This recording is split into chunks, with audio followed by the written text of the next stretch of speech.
Shalom Uvracha et bienvenue. Parashat Bereshit.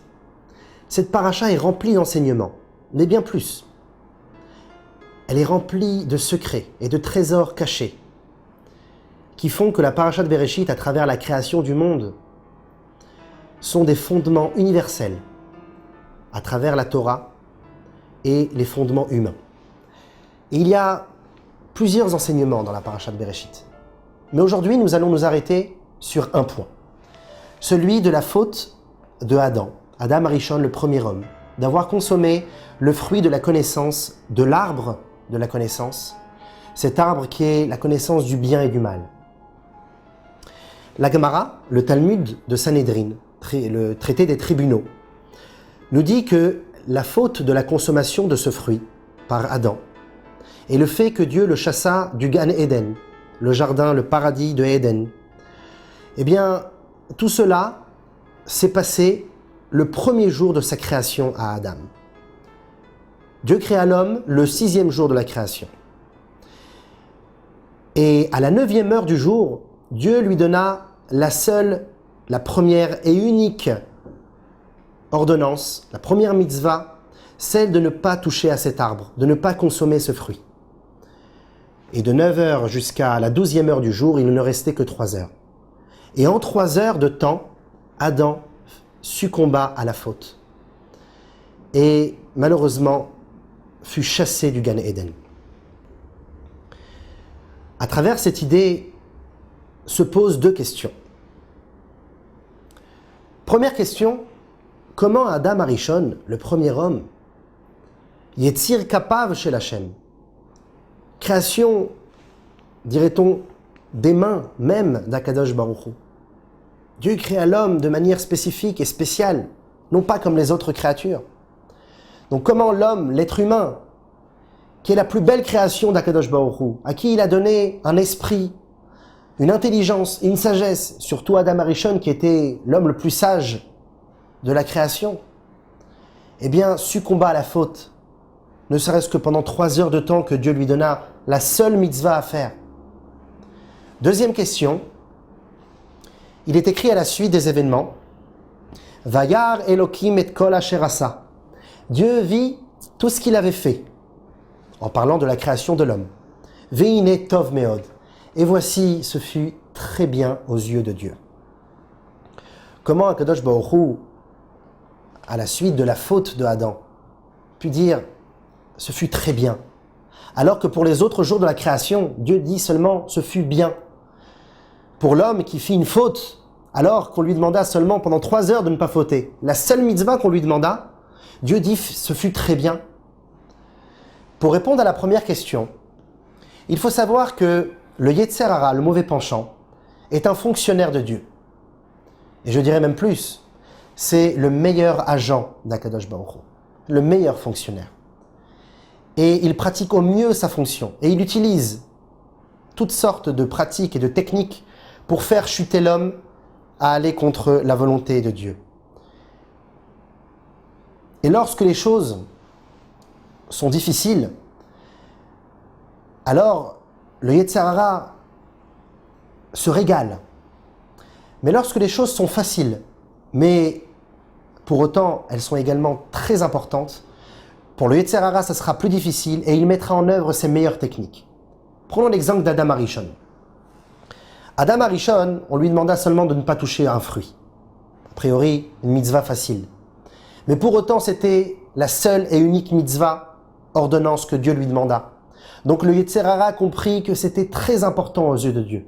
Donc bien que c'était une mitzvah facile, c'était une mitzvah importante, grande.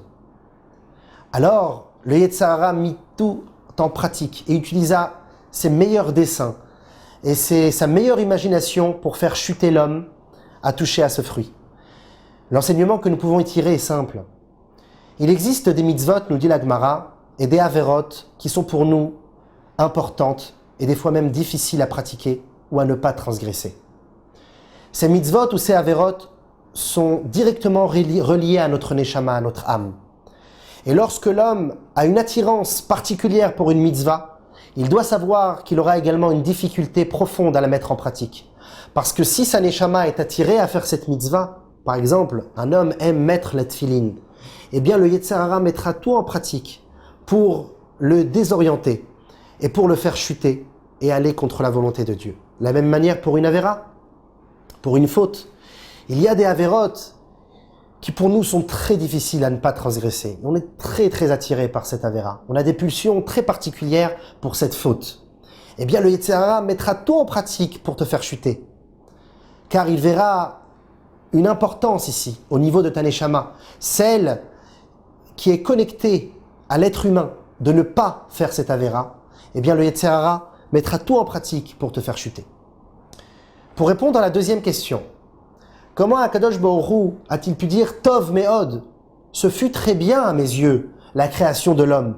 Celui qui a fauté, ne serait-ce qu'en 3 heures. Lorsqu'on approfondit les paroles des sages, Veine Tov Me'od, et voici ce fut très bien, eh bien la question se renforce encore plus. Les Chachamim, les sages, dans le Zohar, nous disent Tov, ze Yetzer Tov. Lorsque la Torah nous dit que ce fut bien aux yeux de Dieu, il parle ici, on fait allusion au bon penchant, le Yetzer Tov. Me'od, beaucoup, donc Tov, Me'od, très bien. Le Me'od ici fait allusion au Yetzer Hara, au mauvais penchant. Le Midrash, de continuer et de dire une interprétation différente. Tov, ze Malach HaChaim. Bien, c'est l'ange de la vie. Me'od, beaucoup, c'est l'ange de la mort. Donc la question se renforce. Comment Tov, Me'od, ce fut très bien aux yeux de Dieu, peut être référencé et allusionné au Yetzer Hara, au mauvais penchant, et même plus, au Malach HaMavet, à l'ange de la mort. En réalité, cela exprime une idée fondamentale du judaïsme. Vous savez qu'Akadosh Baruch Hu a créé également le mal. Et puisque Hachem est un Dieu bon, donc rien de mal ne sort de lui. Et le mal qu'il a créé, le mauvais penchant, la mort, la négativité, eh bien tout cela, tout ce qui découle et tout ce qui a été créé par Dieu, même le mal, eh bien profondément, il y a du bien. S'y cache une positivité. Et il y a du bien qui s'y cache. Quel est le bien qui se cache dans le mal ? Le bien qui se cache dans le mal, c'est la force de pouvoir revenir et de se repentir. La teshuva. Revenir en arrière, prendre des bonnes décisions et devenir un être meilleur. Si le mal n'existait pas, il n'y aurait pas pu avoir une existence de teshuva, de repentir. Le mal nous fait chuter pour pouvoir encore mieux remonter.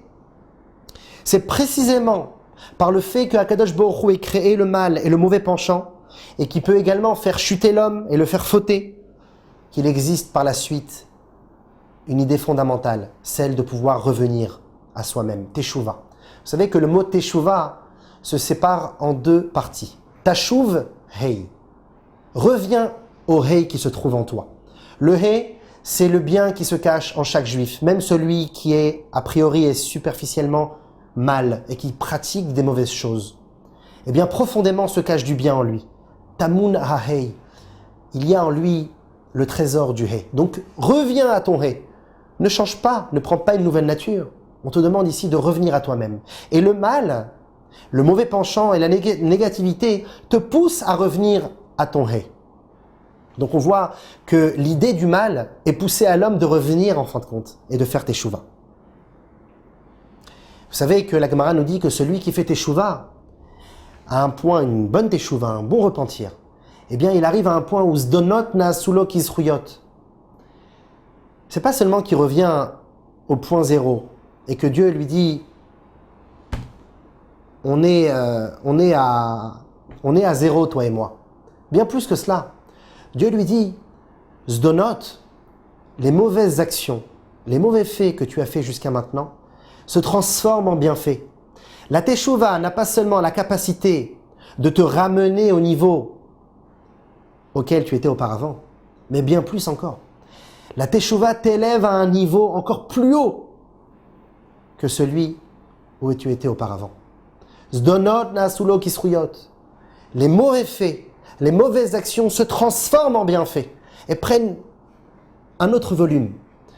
C'est la raison pour laquelle également que la Gemara nous dit que Bemakom shebaal tshuva omdim, Tzadikim gmurim einam yocholim la'amod. Le niveau auquel se trouve le Baal Tshuva, même un tzadik gamour, un juste parfait, ne peut pas se tenir.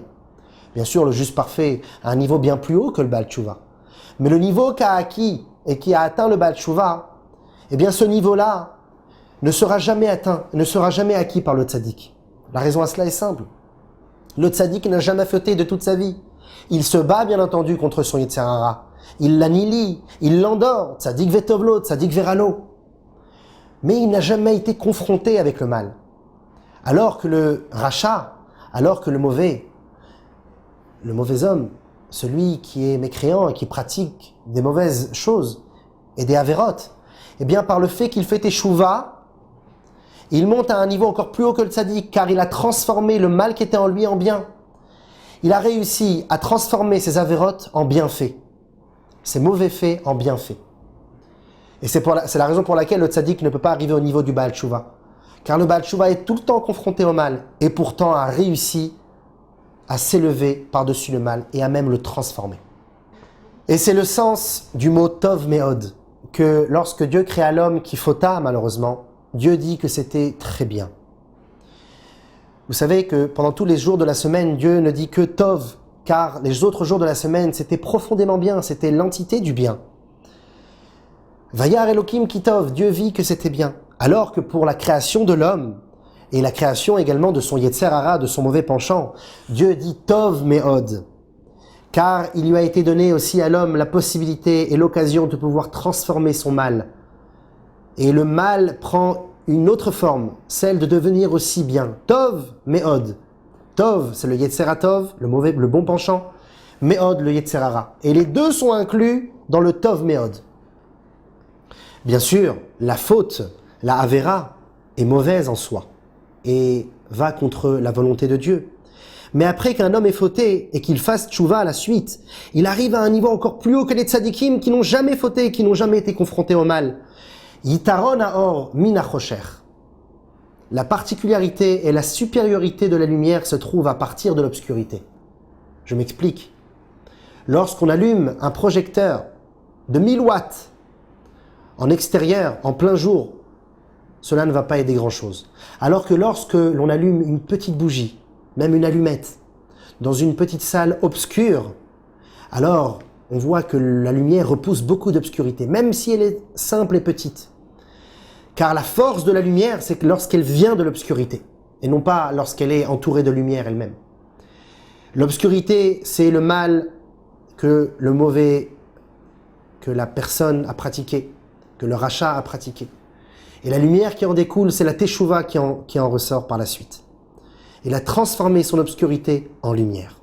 Derrière les paroles que nous venons de dire se cache un enseignement éternel et perpétuel pour tout à chacun.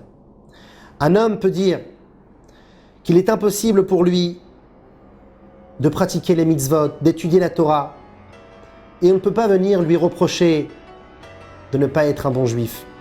Car, milechatrila, a priori, depuis le début, il fut créé avec un mauvais penchant, avec du mal en lui. Et il a donc ce mal qui l'attire depuis sa naissance. Adam Ramineurav, comme dit la Torah, l'homme a du mauvais en lui depuis sa naissance. Alors à cette personne-là, on peut lui dire, bien au contraire mon ami, le but de la création de l'homme avec son mauvais penchant, c'est d'arriver à un niveau encore plus haut que celui qu'il avait acquis auparavant avec le service de Dieu. Lorsqu'il fait teshuva, il transforme ses mauvais faits en bienfaits. Donc pour finir, c'est bien grâce à la faute que nous arrivons au niveau de Tov Meod. Il ne faut pas fauter, bien entendu. Mais si malheureusement ça arrive, on ne doit pas y être affecté. On doit prendre enseignement, on doit prendre une moralité de ce qui s'est passé, revenir à nous-mêmes, faire teshuva. Et une véritable teshuva nous amène à un niveau encore plus haut que celui que nous avions acquis auparavant. Donc revenons tous à nous-mêmes, teshuva, revenez à votre hé, avec très bientôt Mashiach Bekarov. À très bientôt.